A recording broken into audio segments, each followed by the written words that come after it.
오늘 하나님께서 우리에게 주신 말씀은 예레미야 애가 3장 19절에서 23절 말씀입니다. 예레미야 애가 3장 19절에서 23절 말씀을 한 절씩 교독하겠습니다. 내 고초와 재난 곧 쑥과 담즙을 기억하소서. 내 마음이 그것을 기억하고 내가 낙심이 되오나 이것을 내가 내 마음에 담아 두었더니 그것이 오히려 나의 소망이 되었사오문. 여호와의 인자와 긍휼이 무궁하심으로 우리가 진멸되지 아니함이니이다. 다 같이 이것들이 아침마다 아침마다 새로우니 새로우니 주의 성실하심이 크시도소이다. 크시도소이다. 아멘. 우리 서로 바라보면서 함께 인사하겠습니다. 참 잘 오셨습니다. 참 잘 오셨습니다.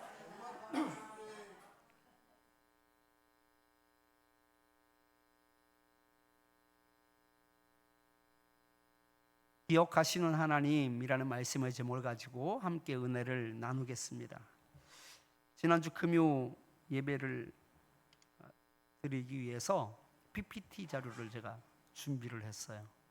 그런데 한순간에 파일 자체가 그냥 훅 날아가 버렸습니다. 예배 시간은 다 됐는데 새로 만들 수도 없어서 얼마나 당황스러웠는지 모릅니다.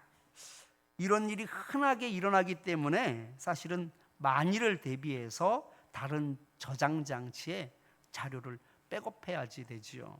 그래야지 이런 어떤 불상사를 막을 수 있습니다.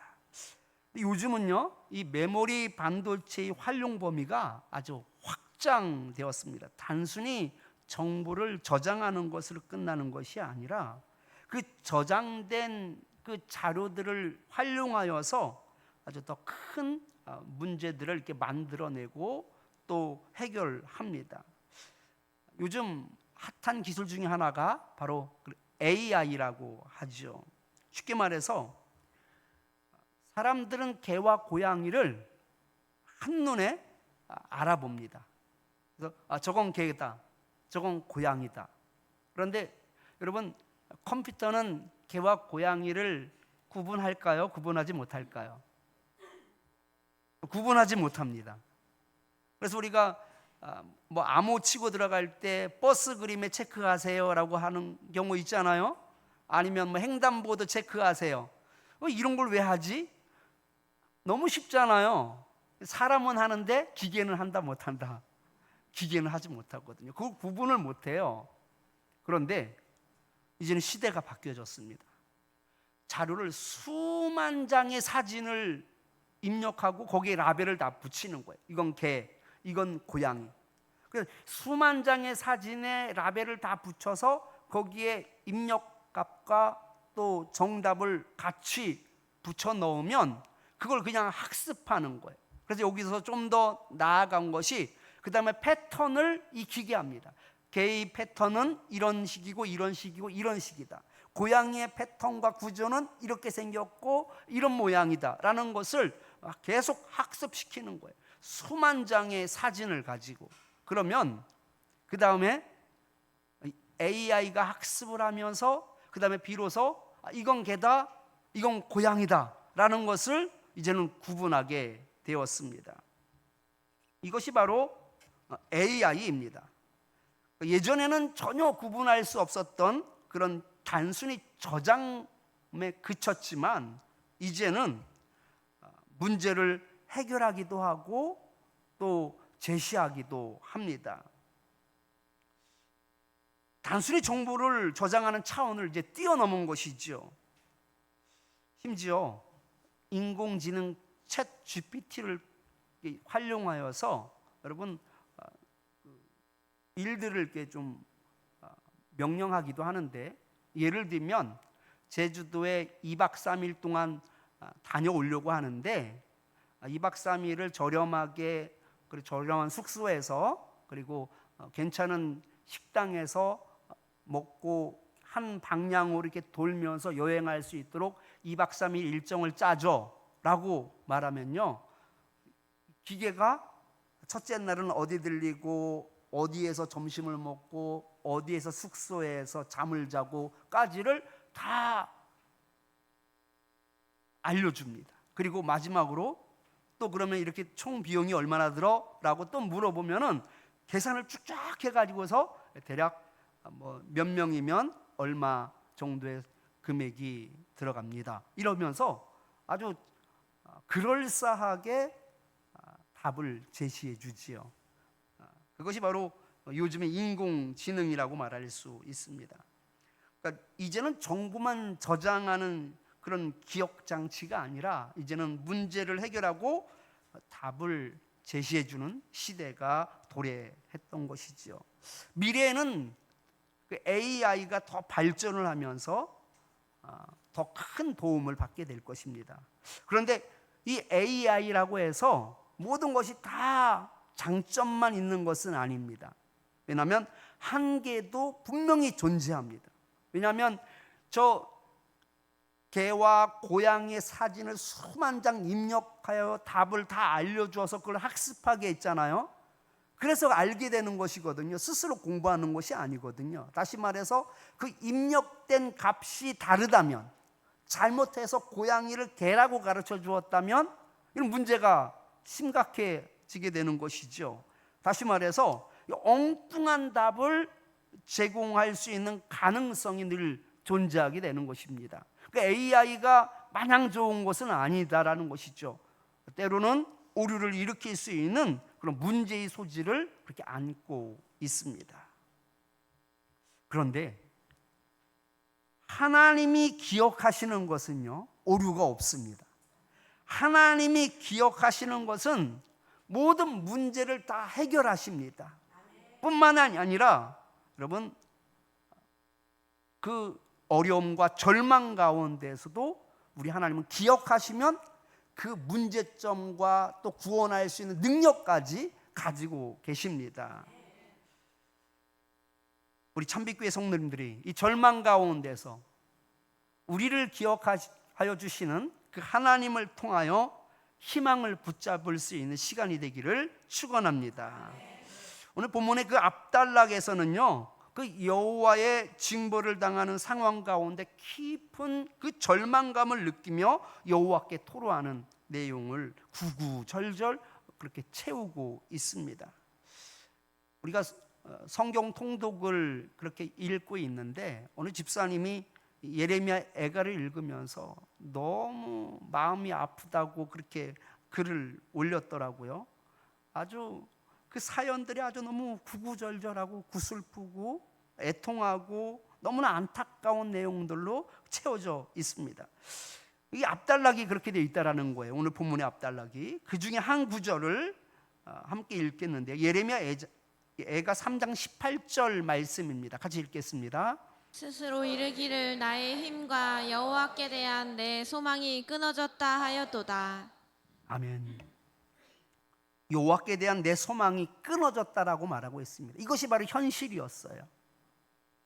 그리고 본문에서는요, 이 극한 고통에 처한 자신의 상황을 또한 생생하게 묘사하고 있습니다. 본문 19절 말씀 보면 내 고초와 재난 곧 쑥과 담즙을 기억하소서라고 말하고 있습니다. 그가 처한 상황이 뭐냐? 내 고초와 재난이다라고 말하고 있고 이것을 은유적으로 쑥과 담즙이라고 말하고 있습니다. 여러분, 쑥과 담즙이 어때요? 맛이 아주 너무 쓰거든요. 그러니까 그가 얼마나 큰 고통을 당하고 있었는지 우리가 짐작해 볼 수 있는 내용입니다. 습과 담즙처럼 아주 쓰디쓴 그런 고통을 겪고 있었던 것이죠. 매우 비참한 그런 상황 가운데 놓여져 있었다라는 것을 알 수 있습니다. 그럼에도 불구하고 예레미야는 소망을 잃지 않았습니다. 본문 21절 말씀을 같이 한번 읽어보겠습니다. 이것을 내가 내 마음에 담아두었더니 그것이 오히려 나의 소망이 되었사옴은. 아멘. 그런데 나의 소망이 되었다라고 말하고 있어요. 오히려 소망이 되었다라고 고백하고 있는데 매우 절망적인 상황에서 어떤 조금의 형편도 나아진 것은 하나도 없었습니다.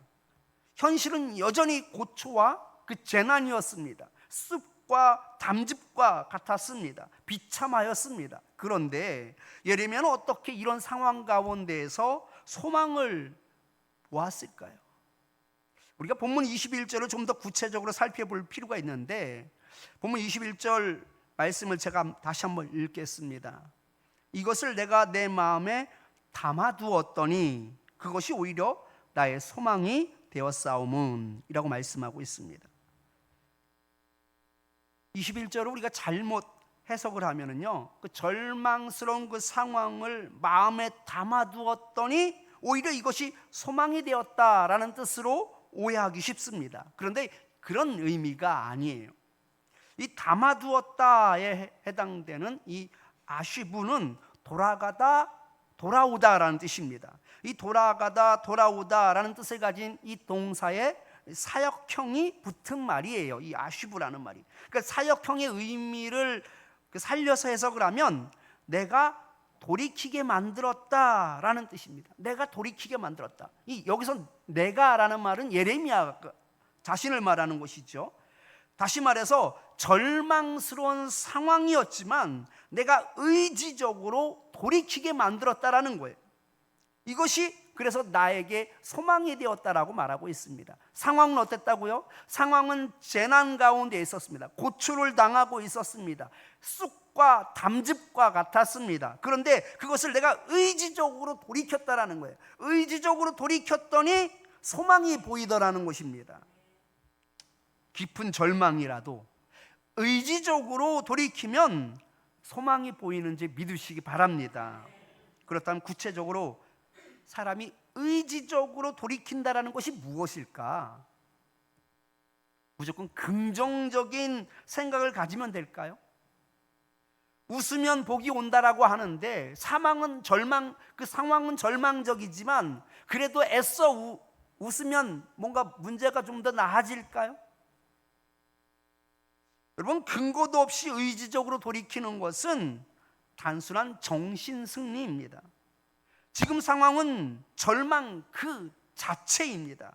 그러니까 의지적으로 돌이킬 만한 어떤 합당한 이유가 있어야지 우리가 의지적으로 돌이킬 수 있는 것이죠. 무조건 그냥 믿어봐라고 말하는 것이 아닙니다.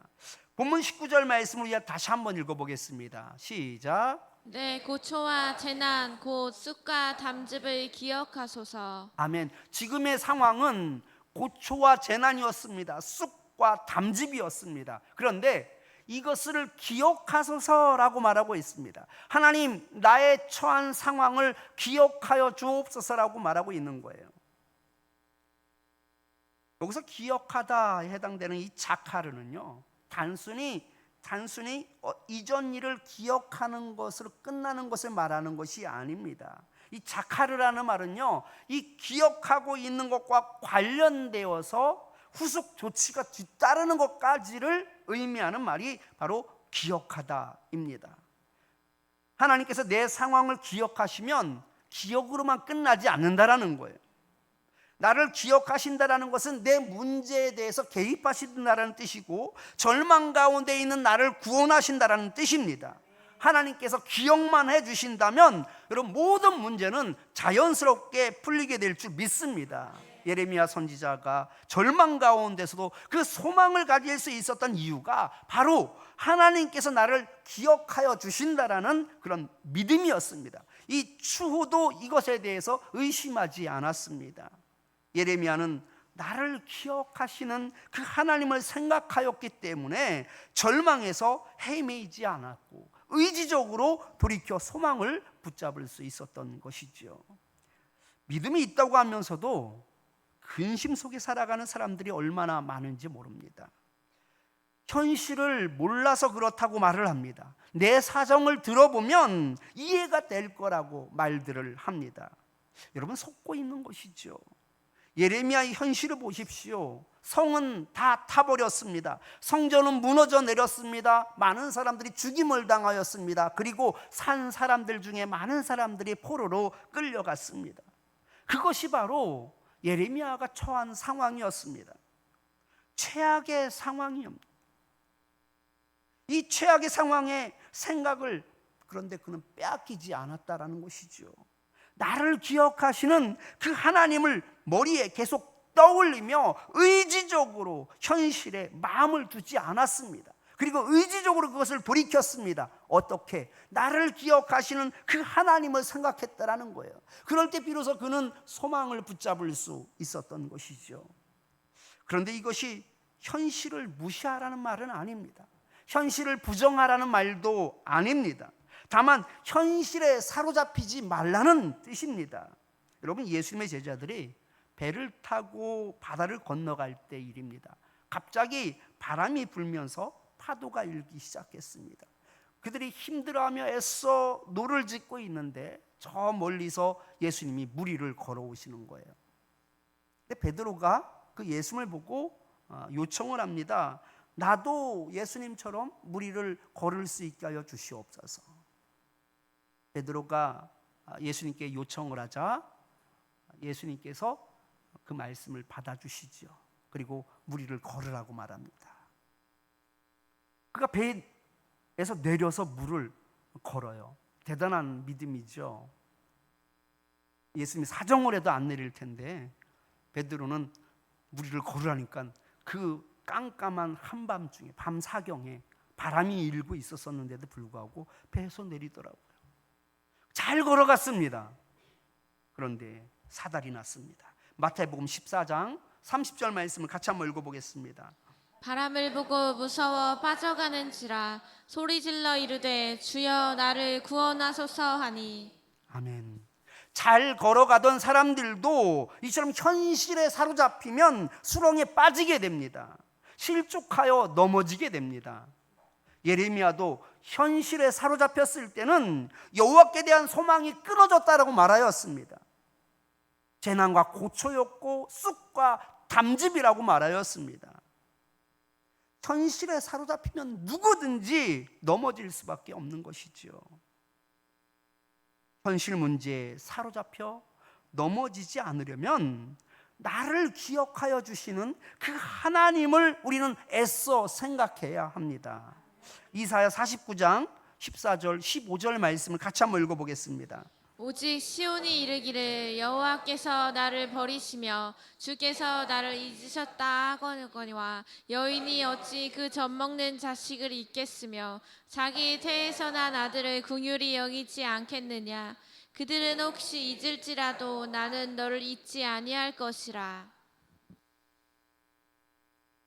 시온이 이르기를 여호와께서 나를 버리셨다고 말합니다. 주께서 나를 잊으셨다라고 말합니다. 그것이 바로 현실이었습니다. 그런데 이사야가 절망에 빠지지 않을 수 있었던 이유, 나를 기억하여 주시는 그 하나님을 그는 의지하였기 때문입니다. 어미가 젖먹는 자식을 잊어버릴 수 없듯이 하나님께서도 자기 백성을 잊지 않으신다라고 말씀하고 있습니다. 하나님께서는 반드시 내 삶 가운데 개입하여 주십니다. 하나님께서 기억하시면 어떻게 문제가 해결이 되는지 이 말씀을 통하여서 49장 이후의 말씀 한번 같이 읽어보겠습니다. 내 황폐하고 적막한 곳과 내 파멸을 당하였던 땅이 이제는 주민이 많아 좁게 될 것이며 너를 삼켰던 자들이 멀리 떠날 것이니라. 아멘.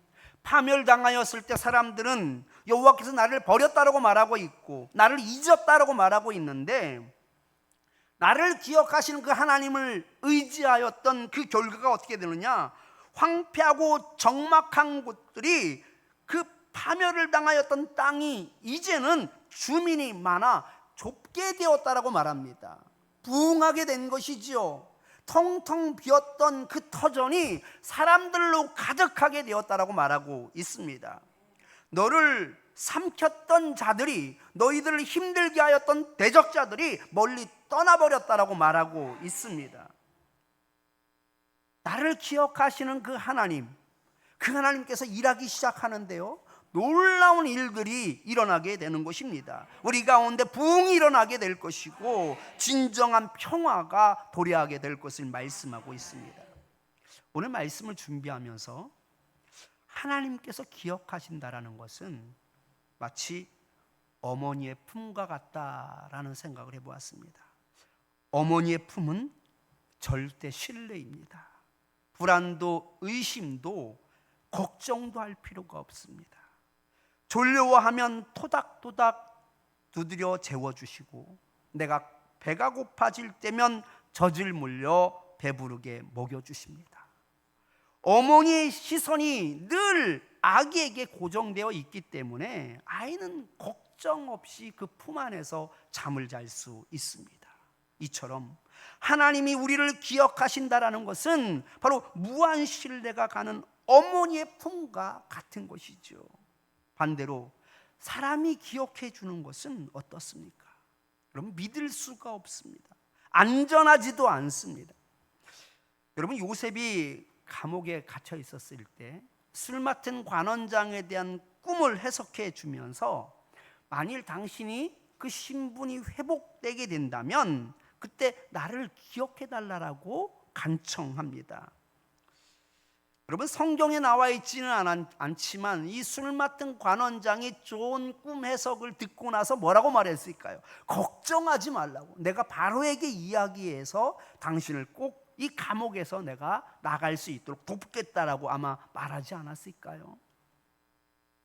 요셉의 부탁을 아마 흔쾌히 응해 주었을 거라고 봅니다. 그런데 요셉의 바람과는 달랐습니다. 창세기 40장 14절 23절 말씀을 같이 한번 읽겠습니다.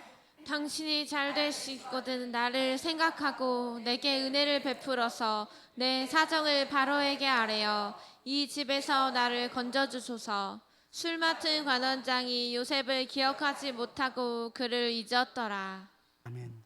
사람이 기억해 주는 것은 아무 의미도 없습니다. 기억해 준다고 할지라도 도움이 되지 않는 경우도 얼마나 많은지 모릅니다. 오히려 희망 고문이 되기도 합니다. 그러나 하나님께서 기억해 주신다면 그럼 문제는 달라지는 것이죠. 한 번은 예수님께서 나인성에 들어가실 때의 일입니다. 나인성으로 이렇게 들어가시는데 이 성 밖으로 죽은 자를 밖으로 메어내고 있었습니다. 그런데 안타깝게도 그 죽은 자가 바로 과부의 아들이었던 것이지요. 그 과부의 유일한 아들이었습니다. 모든 희망이 그 아들에게 있었을 텐데 이제는 모든 희망이 사라져버린 그런 상황 가운데 있었습니다. 그때 예수님께서 그 상황을 보셨습니다. 누가복음 7장 13절 말씀을 같이 한번 읽어보겠습니다. 주께서 과부를 보시고 불쌍히 여기사 울지 말라 하시고, 예수님께서 과부를 보시고 울지 말라고 하셨습니다. 사람들은 많은 말로 위로를 하지만 진정으로 도울 수 있는 방법은 없습니다. 여기서 무엇을 돕겠어요? 그런데 예수님께서 과부를 보시면 문제는 해결되는 줄 믿으시기 바랍니다. 예수님이 보셨다라는 것은 이제 문제를 해결되었다는 뜻과 같은 것입니다. 비록 사람이 죽었다고 할지라도, 아무리 심각한 문제라고 할지라도, 누구도 이 문제를 해결할 수 없다라고 할지라도 예수님이 그녀를 돌아본다면 여러분 어떤 문제라도 해결이 되는 것입니다. 누가복음 7장 14절 15절 말씀을 같이 한번 읽어보겠습니다. 가까이 가서 그 관에 손을 대시니 맨 자들이 서는지라. 예수께서 이르시되 청년아 내가 내게 말하노니 일어나라 하시매 죽었던 자가 일어나 앉고 말도 하거늘 예수께서 그를 어머니에게 주시니. 아멘. 예수님께서 여자를 보셨다라는 것은 문제가 이제부터 해결이 되는 것입니다. 하나님이 우리를 보시고, 하나님이 과부를 보시고, 하나님이 아무기를 보시는 것처럼 여러분 하나님께서 우리를 기억하시며 우리 삶 가운데 개입하십니다. 예레미야는 자신을 기억하시는 그 하나님에 대한 무한한 신뢰를 가지고 있었습니다. 본문 22절 말씀을 같이 한번 읽겠습니다. 여호와의 인자와 긍휼이 무궁하심으로 우리가 진멸되지 아니함이니이다. 아멘. 마치 자식을 품에 안고 있는 엄마처럼 그 여호와의 그 인자는 변함이 없는 언약적 사랑입니다. 하나님은 언약으로 맺어진 자기 백성을 끝까지 책임져 주시고 사랑을 베풀어 주시는 분이십니다. 그것이 바로 여호와의 인자하심입니다.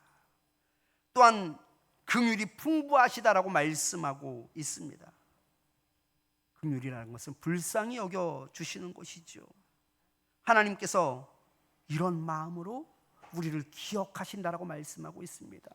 마치 그 유일한 아들을 잃은 그 과부를 예수님께서 보셨던 것처럼 우리를 불쌍한 마음으로 우리를 돌아봐 보시는 것이지요. 어머니의 품에 있는 것처럼 여러분 하나도 걱정될 것이 없는 것입니다. 본문 23절 말씀을 같이 한번 읽어보겠습니다. 이것들이 아침마다 새로우니 주의 성실하심이 크시도소이다. 보십시오. 지금 현재의 상황은 고초였고 재앙이었고 절망이었습니다. 쓰기였고 담즙이었습니다. 그럼에도 불구하고 그는 아침을 맞이하는 그 모습을 보십시오. 소망을 품고 아침을 맞이하고 있습니다. 이 모든 약속이 반드시 이루어질 것을 그는 확신하였기 때문입니다. 하나님께서 나를 기억해 줄 것을 확신하였기 때문입니다. 그러기에 그는 소망을 품고 그 아침을 맞이할 수 있었던 것이지요.